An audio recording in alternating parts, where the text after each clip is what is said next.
So hi everyone, and a very warm welcome to our book talk this evening. So this is the Apply Club in Sustainability, and we are delighted to be joined by Matthew Archer, who will talk about his recently published book, Unsustainable: Measurement, Reporting, and the Limits of Corporate Sustainability.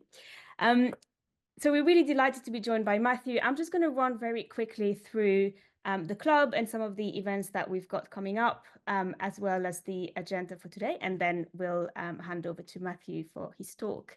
So our agenda for today, we're going to have a little bit of a presentation by Matthew talking about the book and maybe some of the projects that he's currently working on. And then we'll have a Q&A and plenty of time to ask questions, have a more informal discussion between ourselves. And then we'll end on time at 6.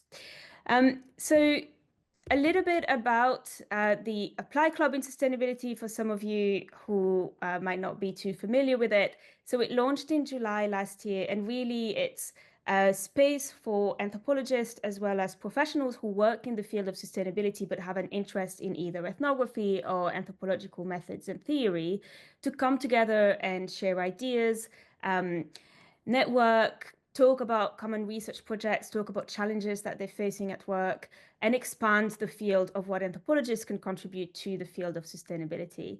So it's been really great so far. Our community is growing. We've got a LinkedIn group where we post any and all updates, including things that you are currently working on, events that you are putting up. So please do join the LinkedIn group if you haven't yet.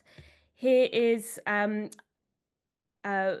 talk about our program in a second, but I'm also looking for co-conveners for the club, because although it's not too onerous in terms of time, it would be great to get a growing team. So if you're interested in joining the team, do let me know. Do just send me an email to that email address. The main tasks of the co-convener is to help design the program, grow the community, offer networking opportunities for members. It's a great opportunity to develop your leadership in sustainability. It's a great networking opportunity, and we get excellent support from the Apply Anthropology Network team. So our club is part of IASA and of the Applied Anthropology Network, which is part of IASA, the European Association for Social Anthropologists. Here is our upcoming program. So obviously we've got our book talk today, which is fantastic. And then in March coming up, we've got a social value and social impact for sustainability event, which is going to be great. It's going to be with partners from Envoy Partnership, which is a social impact consultancy. So do put that in your diary. I'll circulate the link very shortly for that.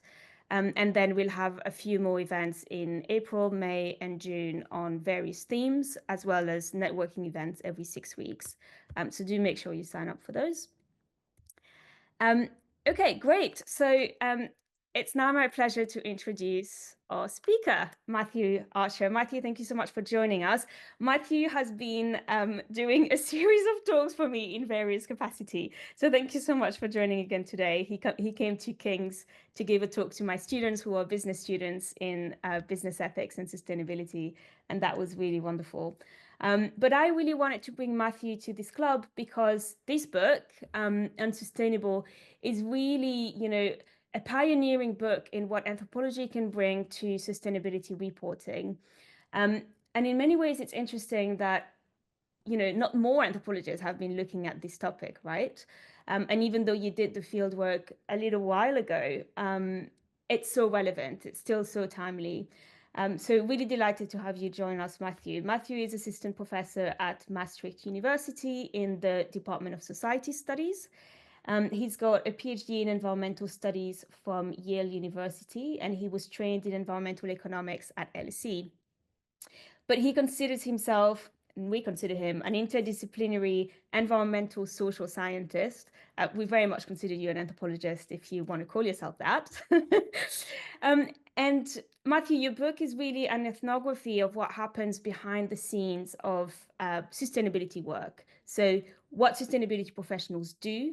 And that's exactly what we're interested in discussing in this club, right? What is it that anthropologists do in sustainability roles, but also what is it that sustainability professionals do, and how do they kind of use various insights from the social sciences.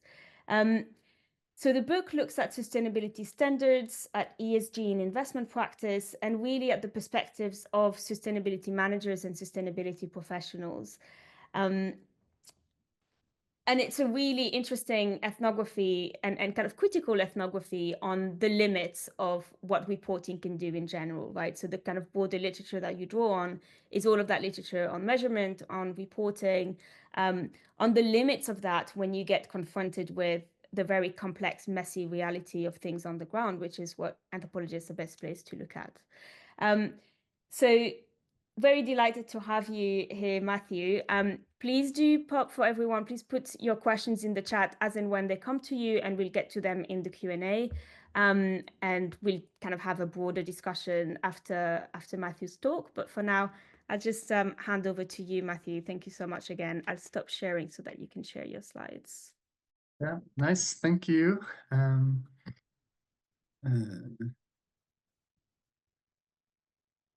see. Okay. Can you see this okay? Yeah, perfect. Yeah.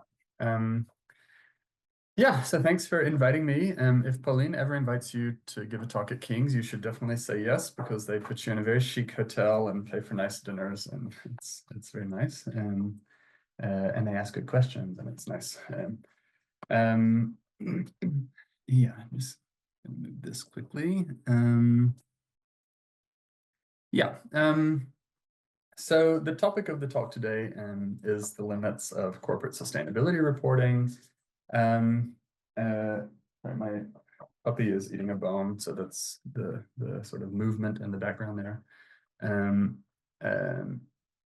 Now, it doesn't take a sort of critical eye to see that corporate sustainability doesn't seem to be working very well, at least not well enough to sort of sufficiently address the various crises that we're all sort of facing and all aware of every day if we read the news. On one hand, we see this sort of constant trickle of updates about the growing commitment of businesses to these various guiding principles on sustainability, widespread support among executives for sustainability initiatives, and these sort of historic levels of sustainably managed funds, all to the point where right-wing politicians and pundits are starting to accuse financial institutions like BlackRock, sort of bafflingly, of being too woke, right? And that capitalism is too woke now. On the other hand, none of this sort of woke investment in sustainability seems to be making much of a difference in terms of climate change. We have more atmospheric carbon dioxide than ever. The global average surface temperature is higher than ever. Biodiversity is declining very rapidly. Sea levels are rising. Wildfires are getting more intense and more frequent. Weather is becoming more unpredictable. So the main limit of corporate sustainability and sustainable finance seems to be that despite all this time and money spent on sustainability initiatives, they don't seem to be achieving any of their sustainability goals. And in my talk today, I'll talk about why I think that is, as well as some of the sort of conceptual and methodological approaches I take in the book to make and support this argument. So the point I try to make in the book is fairly straightforward, which is that corporate sustainability and contemporary sustainability more generally increasingly revolve around the production and proliferation of data about sustainability, and that the prioritization of this data-driven approach is one of the reasons that the sustainability industry fails to achieve its sort of stated goals. This sort of data collection and number crunching is quite a radical departure from what comes to mind when most of us think about sustainability, a word that's more likely to conjure images of wind farms and nature reserves and empowered workers and maybe even protest actions. But from the perspective of the people who we might think of as sort of the movers and shakers of the global sustainability industry, who I refer to in the book as sustainability professionals, these kinds of activities actually play a very minor role in their day-to-day lives. Instead, their work revolves around the definition of sustainability indicators, the collection of data that allows them to make claims about a company or bank's progress against these indicators, and the dissemination of these data-based claims. So for a sustainability professional interested in proving something like gender equality in multinational corporations, the first step would be to come up with a well-defined indicator of gender equality, something like the percentage of women in a company's management team. The second step would be to create a method for measuring that in lots of different companies. And the third step would then to be developing a reporting protocol that lots of different companies would adopt and follow. Now, the interesting part of this process deals with what comes after this third step, because for a lot of sustainability professionals, the answer is basically nothing, or at least not sort of on their part. Many of them even sort of shun or dismiss the kind of hands-on or on-the-ground initiatives that the word sustainability does evoke for many of us as idealistic or small scale, and they opt instead to do something more like this kind of indicator development that I observed in my research. Now, these dismissals take various forms, from the suggestion that working for an organization that specializes in on-the-ground interventions is something that people should do in the beginning of their careers, to the accusation that such organizations don't really have any measurable and certainly no scalable impacts at all. Instead, they think their job more or less stops at promoting the proliferation of reliable data sets about sustainability, and anything they do in their own lives that has any sort of direct bearing on society or the environment,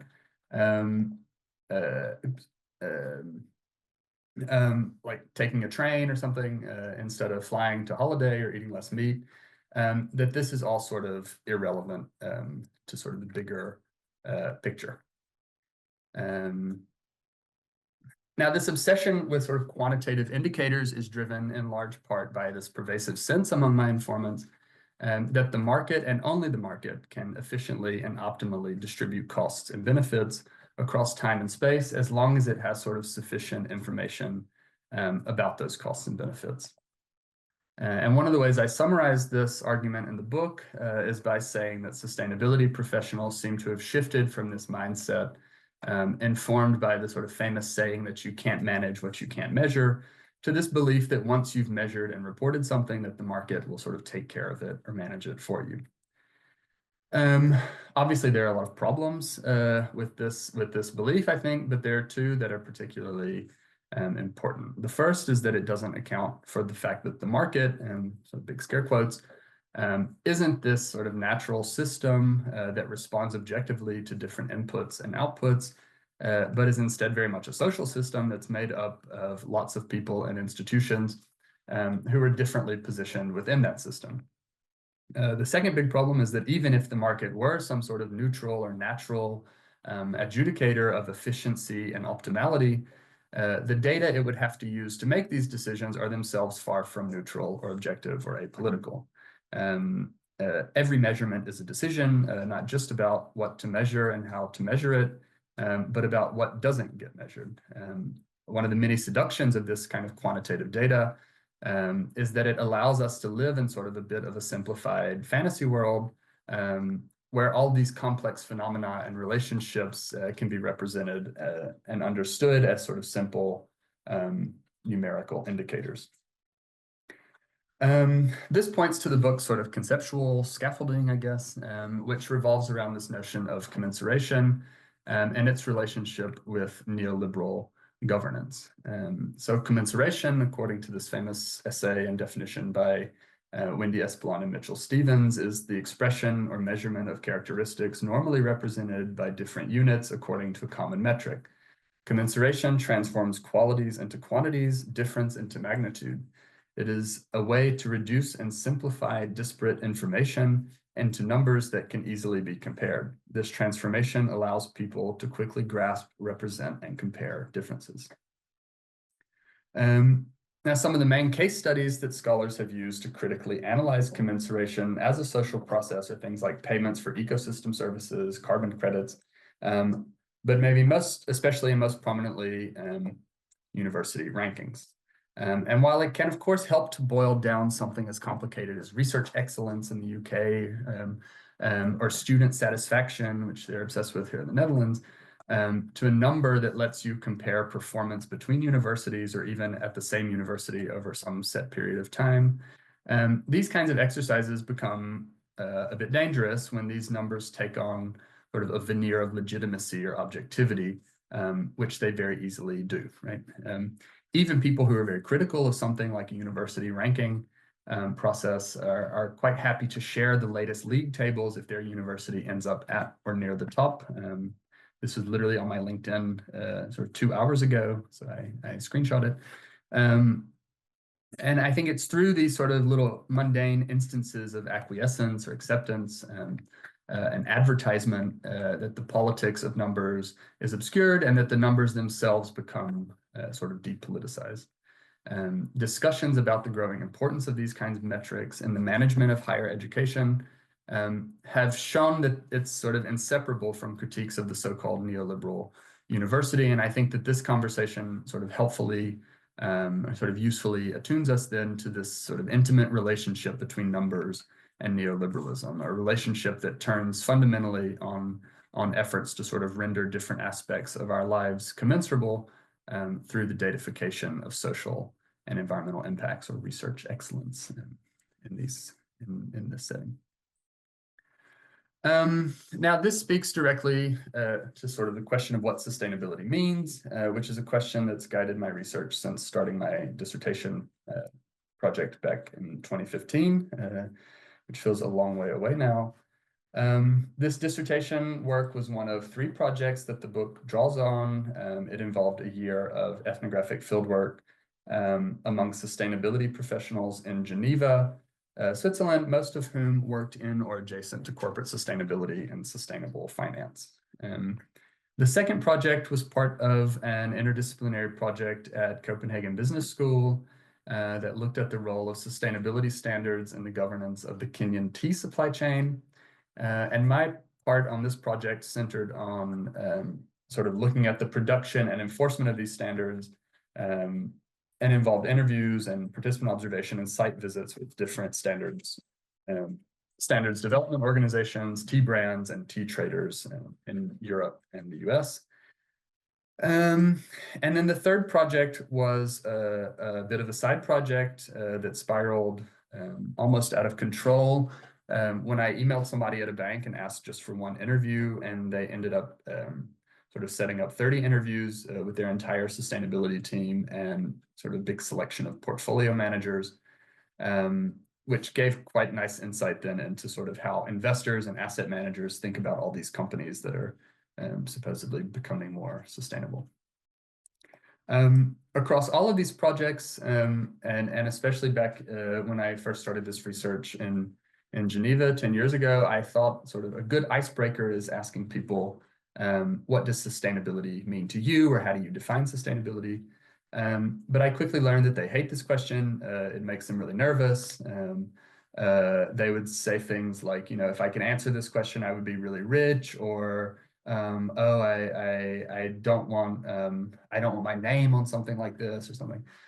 So I started to sort of give this caveat, you know, I'm not going to hold you to it. And I think then they sort of did appreciate the opportunity to philosophize a bit about sort of the process of defining sustainability itself.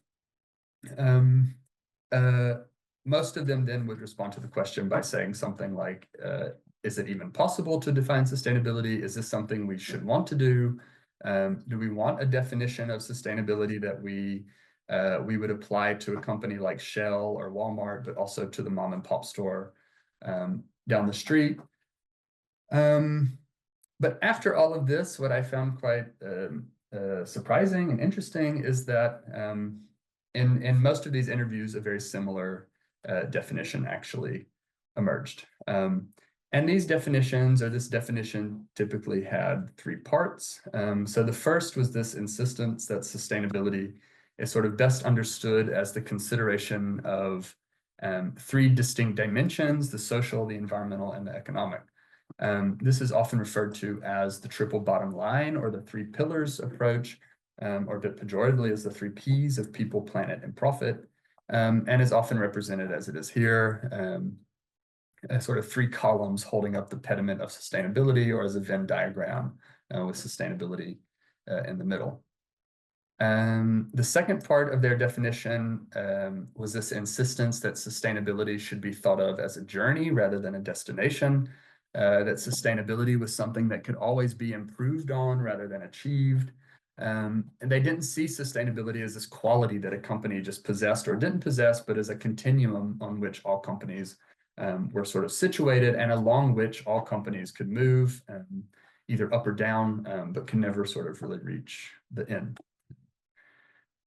The third part of their definition deals explicitly with this sort of economic dimension, specifically its relationship with the social and environmental dimensions as mediated by profit. Sustainability, they would insist in these interviews, helps banks and companies be more financially successful because it reveals new opportunities, it exposes unforeseen risks, or some combination of the two. They describe this sort of seemingly inevitable profitability of sustainability as the business case for sustainability, which they often then describe as doing well by doing good. If we reframe these different parts of the definition, we can see how central commensuration is to this understanding of sustainability.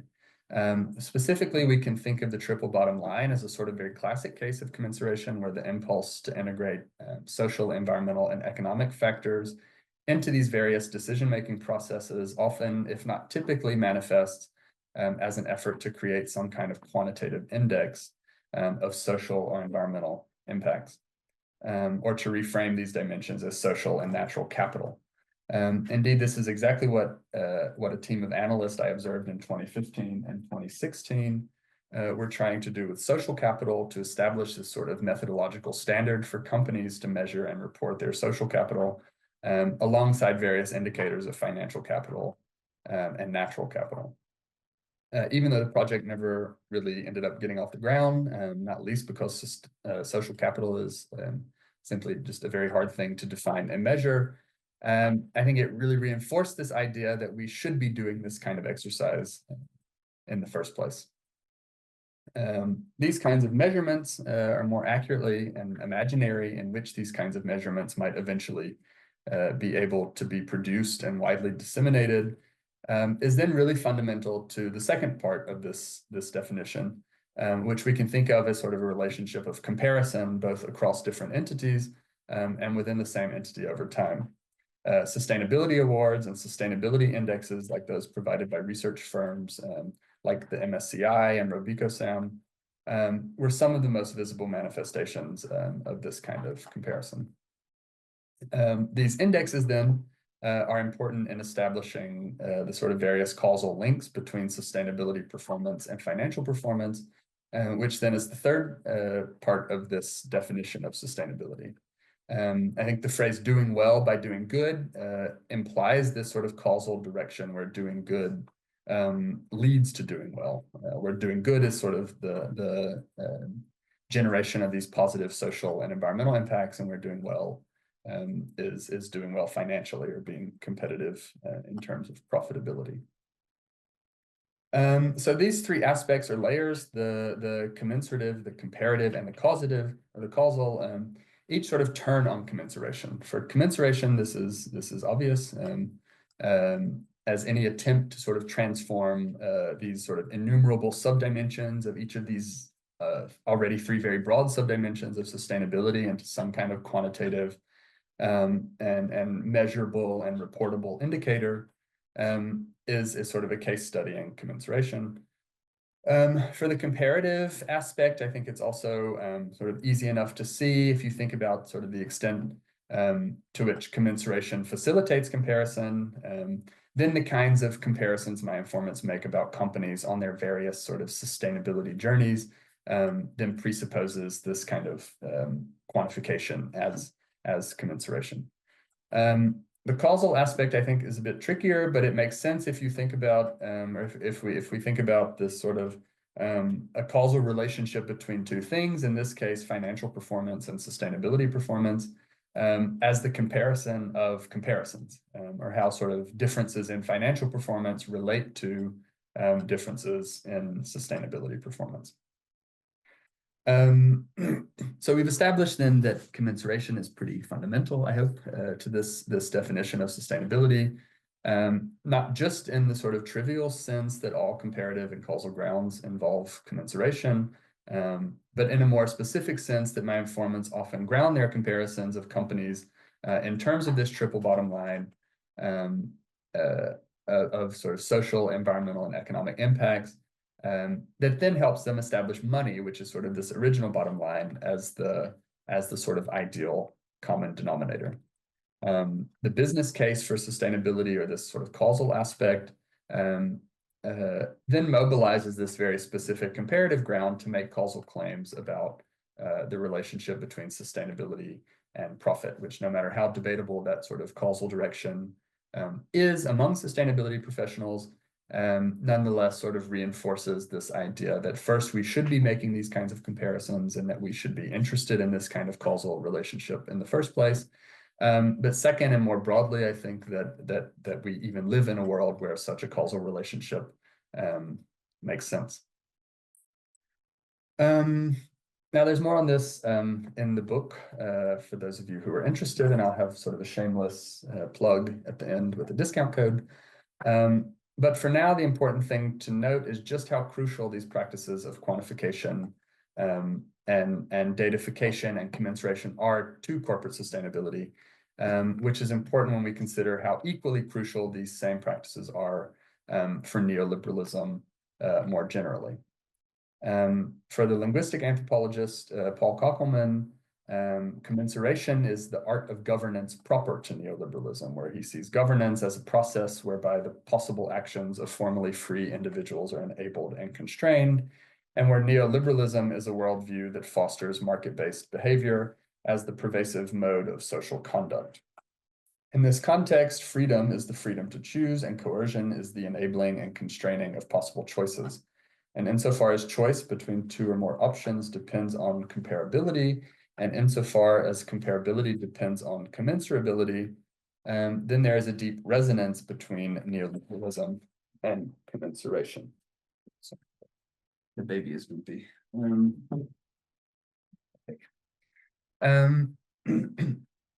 This tracks with more classic understandings of neoliberalism, such as David Harvey's definition, where he defines it as a theory of political economic practices that holds that the social good will be maximized by maximizing the reach and frequency of market transaction, and it seeks to bring all human action into the domain of the market.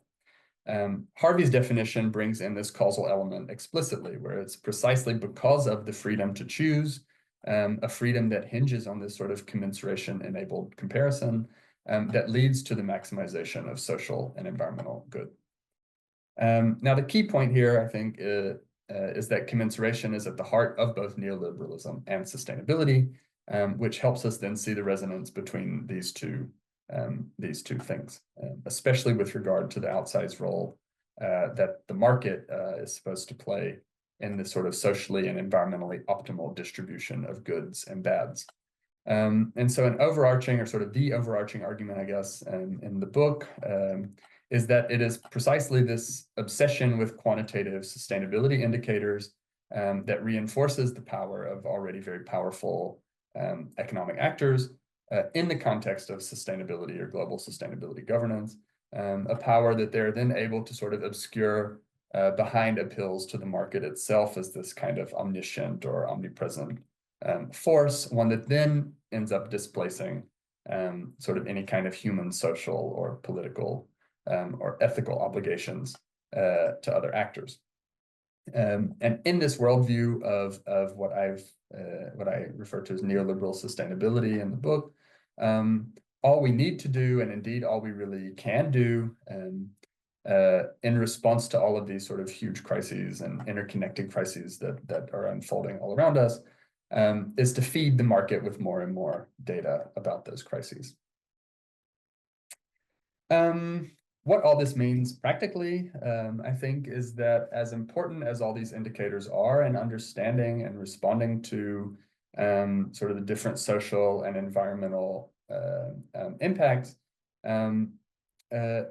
it's a mistake to pretend that they're going to somehow magically reveal something that we don't already know, which is that for-profit corporations are sort of inherently ecocidal. If we take David White's very convincing argument seriously, and that the business-friendly approach to sustainability that they've designed and sort of enforced through their political and economic and cultural influence is not only insufficient when it comes to addressing climate change and related problems, but actively exacerbates those problems and diminishes our capacity to respond to them.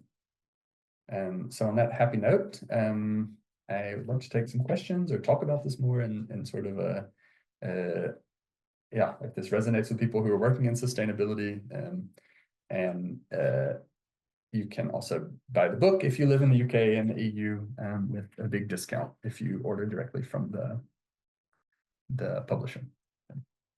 Thank you. Thank you so much, Matthew. Really, really nice to hear your argument again, and good to have a discount code for those of you that still like to read hard copy books, as I definitely do. All right, so let's take some questions for Matthew. Feel free to just unmute yourself or raise your hand or put your question in the chat. And maybe while people are thinking about their questions, and feel free to bring in your experience as well. I know that a lot of you work on this topic or similar topic. This is a chance to have a discussion on common interests as well. I'm going to start with a very anthropological question, which is, you did your research, you did your field work in at least 3 different locations, right? And one of the key critiques of a lot of those metrics of ESG, of CSR, is that they all aim to be these kind of universal measures of some kind of value. Are there specific cultures of sustainability reporting? Does it look different whether you're in an office in Geneva or whether you're in an office in Copenhagen, trying to trace the certification for fair trade tea, right? Are there cultures of reporting, and if so, what does that tell us about how those metrics are generated? Because the strength of the book is also that you give the perspective of the people that are actually in charge of designing those metrics. And it has become a massive business in and of itself, right? Inventing new models and metrics for those kinds of reporting. So from a kind of anthropological perspective, what would be the cultures of reporting that that you've witnessed? Yeah. Yeah, it's a good question. It's a hard question. I think there probably are different cultures of reporting. And I think without sort of the interference of these sort of reporting schemes that are really trying to become quite transnational and international or universal, it might look very different in different places. But I think that, I mean, if you think about the Rainforest Alliance, like there's really sort of a concerted effort to sort of standardize all of that kind of reporting, so that it looks legible sort of up and down the supply chain. A lot of the sorry, the dog is attacking. A lot of the sort of efforts. Can we see him or her? He doesn't like that answer. A lot of the efforts to sort of, yeah, I mean, there's just a lot of efforts to standardize this. So I guess I think that that's probably evidence that there would be sort of very distinct cultures of reporting if there wasn't this sort of explicit effort to then standardize everything. But no, I didn't. Yeah, I think no, actually, I didn't see it so much. Right. Yeah, thanks. I mean, sorry, that is a hard question. But it's a question that I am wondering as well. And yeah, maybe it would be a good idea for a future research project. Do we have any questions from the audience? Any questions for Matthew?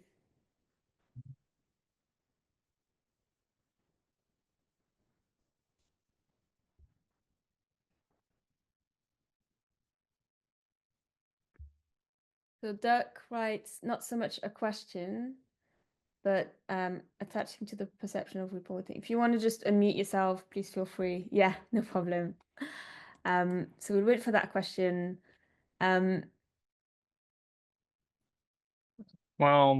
yeah, I'm just to say, but I'll be faster to say it anyways. Well, for one, especially because I'm in North America, so we have a different perception. I'm also in Canada, so I noticed also maybe a tendency to see politics where they say we need to just tick a box for like reporting. Some of them might do bare numbers just to say they are doing sustainability, but then you go back and actually look into the numbers and the methodology they use to track these numbers, you start to see there's actually a break in the reporting and actually it's happening on the ground.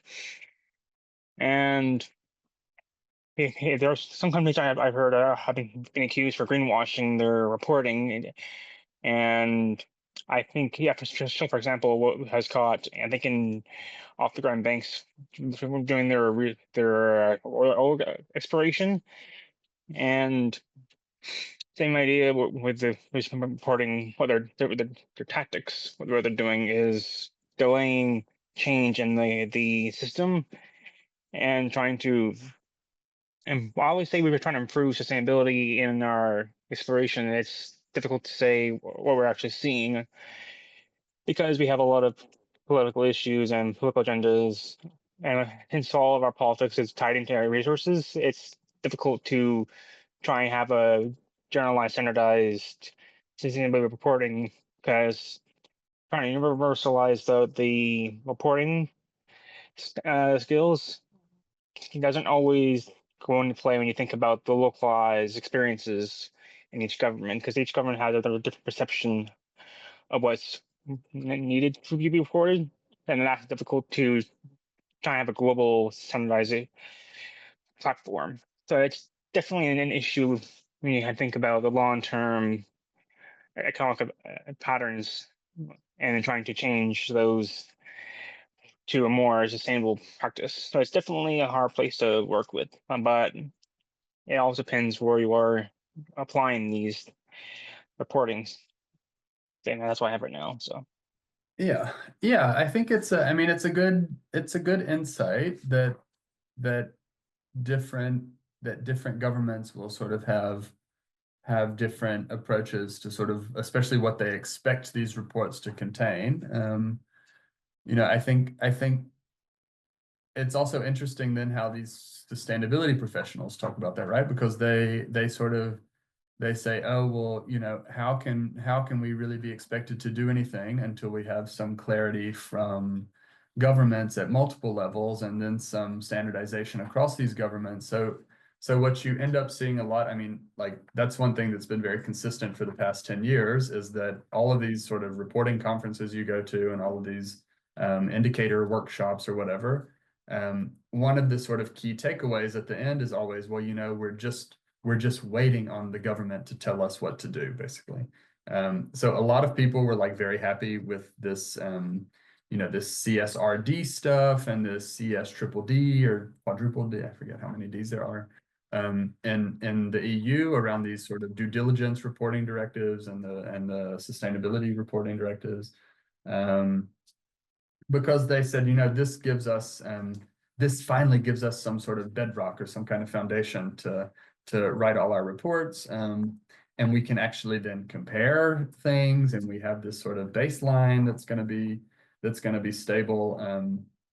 But that's still sort of been like yes, it's a welcome development, I think, to have these laws, but it still sort of reinforces this idea, and then that this is the right direction to be going. And it still sort of begs the question of like, okay, well, like, what are we actually supposed to do with all this data that then is reported in a standardized way, right? And the answer is not that we're supposed to do anything with it. Like when you read all these sort of blog posts and all these sort of public all these sort of efforts by the European Commission to sort of engage with the public and to sort of assure companies of like what this sort of new world is going to look like. It's very much about like, we're doing this so that financial institutions have more insight into sort of non-financial impacts of their investments, or sort of non-financial impacts on their investments. So it's still very much this idea that like we need all this data so that the market can respond better to sustainability, rather than, we need to actually do something, right? Like the EU has a lot of policy options. They could ban all oil drilling, right? They could do something very different, but instead their approach to sustainability is to say that companies need to respond, that they need to report their emissions differently, right? So I think this is, also not good. And also my own research from my undergrad, and also in general, I remember reading and research and finding that in Canada, particularly from an urban political standpoint, a lot of the experiences in Canada is, particularly for reporting, is I've found and seen and been discussed that a lot of the reporting is done actually by the cities themselves, particularly the big cities, because they have the funds to do it sometimes. Because the political will, it tends to be pushed down towards the municipal level, and not making, because the funding is also provincial and federal, and we have also issues with the local actors. It really alters our ability to actually report efficiently when each urban area like Toronto or Vancouver has a different perception of what to report. And that ends up skewing the perception of what's actually being done and what needs to be done. So I did trying to have standardized reporting is, particularly when you have a big country like Canada, it's difficult to have one way of doing things. We have a geopolitical differences across Canada. I mean, EU is certainly one of the countries you have close to each other, but when you have I find the bigger the country is, it's difficult to try and have governments, particularly in the provincial level, try and develop a standard reporting scheme. And then you also have to look at the local environments, because every place is different, of course. So we have to see exactly what are we doing to try and improve our economy also, while also trying to report sustainable action. And because of our geopolitical differences, and also the geography comes into play also. So some say we need to have more wave power, we need to have more solar panel or wind power. But then again, you also have to look at other issues from that standpoint, that because of, in Canada, particularly since the 90s, we've had a lot of downloading of responsibilities to cities. And then they say we need to have all these check boxes of like same reporting, but because of that, not much can be done easily, and that from just because of that. But then, kind of harking back, you mentioned about the policies. It's definitely a difficult part to work with, because you also have the business plans and trying to alter that. Because like you said before, with the because of the business plans, it has to be continuous to in keeping things sustainable. But when you have the end goal, it becomes difficult to work with that. And that seems to be the big trend in Canada, is we try to prove we're better, but we also have to look at the local environments at that because of that. And that's all I have to say on that part. Yeah, I think that's I think that's a problem. That's a problem everywhere, right? Like what needs to get reported at different levels is very different. Different municipalities, different country. I mean, right? Like where I live in Maastricht, right? It's 10 minutes from Belgium. It's 20 minutes, 30 minutes from Germany. And like you think about something like a trash collection system, right? Like it just totally, all these things, there are all these sort of institutional and political barriers in the way of doing stuff maybe at the scale, or sort of to sort of facilitate the kind of comparisons that we need to be making between different places. But at the same time, what I'm trying to sort of get more at in the book as well, is that like we also have to be careful about, you know, like we can say something like Vancouver and Toronto need to sort of standardize what they're asking for, but we also then need to think back about you know, what calling for this kind of standardization is actually then sort of enforcing or reinforcing, I guess. And maybe that goes back to that question about cultures of reporting, right, and local policy structures. We've got a question from Ruth, who's been waiting very patiently. Hi, Ruth. Yeah, it's also not so much like a specific question, but I'd be very interested to get some thoughts. And so I'm currently working in a Europe Horizon project on a sustainable transition for Europe's game industry. I'm the only anthropologist there, and the game industry is not doing much reporting so far, and is not producing these numbers yet. And so like what I'm researching in this project is both like grassroots initiatives that work to completely different logics, but also, you know, these top-down initiatives that, you know, are now at the like struggling to think about how they might be able to measure and start to produce these numbers, because they haven't been doing that.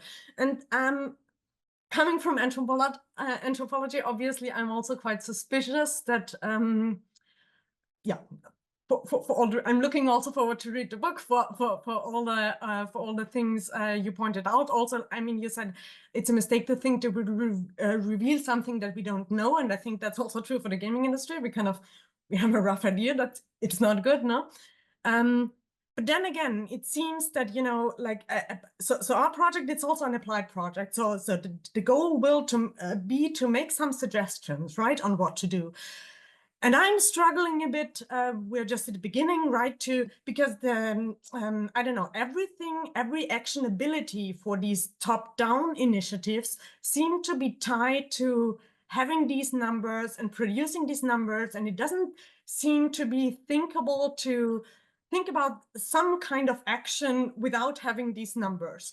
So yeah, so I'm just at the beginning. This is a problem that already, you know, starts to, I don't know, trouble me, because I think this will remain a challenge. And I just wanted to ask whether you have some thoughts on that, because. Yes, I think, I mean, I definitely see this a lot, that like people refuse to act unless they have big data on it, right? Like they really want data, and data means something very specific to them. They want it something that can be in a spreadsheet. So I sort of recount this this story in the book, where I met somebody who sort of suggested that when I was doing some interviews in London, one of the interviewees said that I should go see this exhibit that Twinings, the tea, like the famous British tea company, had put on at the Pall Mall galleries, kind of close to Buckingham Palace. And it's this little exhibit, and it was like these large scale portrait photographs of mostly women workers in like Assam and in Kenya and in Vietnam. And you can sort of imagine what these photos look like. It's like this very sort of aesthetic thing of like smiling, you know, smiling, very happy women in like very colorful clothes, and this sort of white, big white, sort of very modern gallery. And talking about, oh, you know, this is how Twinings is making everybody's life better, blah, blah, blah. So I did that sort of between interviews, and I went to another interview, and I said, yeah, I just came from this exhibit. And the person I was talking to them was like, oh, you know, it's total bullshit. There's no data there. It's just these little happy stories. And actually, you know, telling stories is actually a very nice way of talking about impact, right?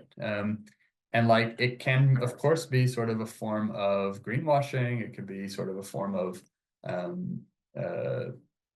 of sort of sorry, bad politics or something. But I think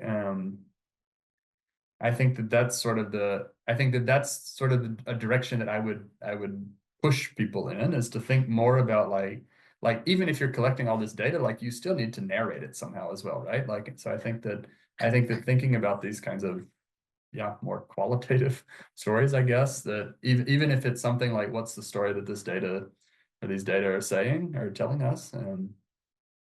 I think it's quite good. And then I think the second part is to like ask yourself, like, I don't know anything about the gaming industry, but like, do you like one I teach in this digital society program in Maastricht, and a lot of students write their theses on sort of misogyny in online gaming spaces, and like at some point you don't need to do another survey, right? Like, we know that these are very misogynist spaces, right? We don't need to say this is sexist. I mean, he's what the issue is. Yeah, so also saying, like, do we need more data to say something that we all already know, right? Thanks so much, Ruth, for that question. And please stay in touch because that research sounds fascinating. We've got 2 final questions and then we'll have to end there. So Shatakshi, you've got your hand raised. Hi, thank you. Thank you so much for the talk, and please say hi to the dog on behalf of all of us. Given the time constraint, I'll keep it really brief. You mentioned that some sustainability professionals view grassroots hands-on work as some people do in their early careers before move on to their serious roles, that's centered around data and indicators. So this might imply an implicit hierarchy in how sustainability efforts are valued. So with that in mind, what kind of professionals are truly needed to drive meaningful sustainability progress? Are these economists or activists or anthropologists, maybe community organizers, or like anyone of that sort? Like, how can we shift the perception of what constitutes serious sustainability work? Yeah, good question, hard question. I think we need more anthropologists. I think we need all of those. I think we definitely need community organizers. I think we need economists, right? I think we need a lot of biologists and ecologists and people who are able to sort of show what's going on in sort of a convincing way. We need, community leaders, we need religious leaders, like we need sort of everybody. I think that I think it's less a question about you said, what professionals do we need? I think it's less about I think we don't need many more professionals, actually. I think we need a lot of this expertise, and I think we need a lot of this sort of knowledge from different fields and ways of looking at the world. But I think we actually shouldn't I don't know how to word it, actually. I think we need to stop professionalizing sustainability almost. Like, we need less, and we need to not let sustainability even be sort of discursively associated with professional classes, right? Because I think the solutions are not coming from companies, and the solutions are not going to come from banks, and are probably not going to come from these big corporate or sort of corporate aligned NGOs, right? So I don't know. I wish I knew. I think some people might disagree on that point, and particularly now that I teach in a business school, I think I would probably disagree with that. But you're right in the sense that professionalizing it often means having a dedicated section in your company that deals with it as a kind of nice addition, rather than it being really integral to what you do. I think there are organizations that are necessary, right? And we have social movements, and we have organizations that are good, I think, probably on the right direction. But when I say that, I don't think these solutions are coming from business. I mean more, I don't think that, these big for-profit multinational corporations are capable of becoming sustainable in the way that we need. Thank you so much. Yeah, Thank you, Shatakshi. I hope you're well. We've got a final question from Alexandra, which is about resilience. So the question is if you remember, if the topic of resilience was explicitly or implicitly conceptualized in the field, and whether different and framed differently to those of sustainability. yeah, the short answer is no. I mean, resilience isn't something that like popped up in a way or enough that it's something that I noticed as being sort of explicitly like contrasted with sustainability. Sort of more recently, I guess, a lot of people have been talking about like regeneration, but I guess that's quite, I mean, that's quite different. Some people talk about resilience thinking sometimes, but it's like this kind of very fluffy, it's sort of this very fluffy sort of citation, I guess, and not really anything close to sort of like what I guess most anthropologists, for instance, would be talking about, or especially like political ecologist or rural sociologist would mean by the word resilience. Yeah, so short answer is no. I think resilience is not really on the radar in a meaningful sense. And I think when they do talk about resilience, a lot of times they're using it in this very sort of superficial way, similar to like regeneration or like regenerative agriculture. I think that's really interesting, actually, because in our networking event last week, we talked about regeneration. We have one member of the network who works specifically on that, on a really interesting research project. And that does seem to be a new trending term. So maybe we should have our next event on regeneration. That would be Yeah, great. but regeneration has been like really folded into the sort of circular economy discourse, and they're really talking a lot about regeneration now as like one of the new R's, right? So it's not reduce, reuse, recycle, it's reduce, reuse, recycle, regenerate, repair sometimes, right? And like these are such loaded terms in anthropology, like repair, right? And like what, like it's also, I mean, it's a very sort of classic critique of this stuff, right? Is like sort of misappropriating critical terms to sort of bring them in and sort of defang them or neuter them a bit. Well, listen, no, I mean, isn't it the point of anthropologists to bring in different insights to this and make sure that they are taken up properly, right? I mean, regeneration can hold a lot of promise.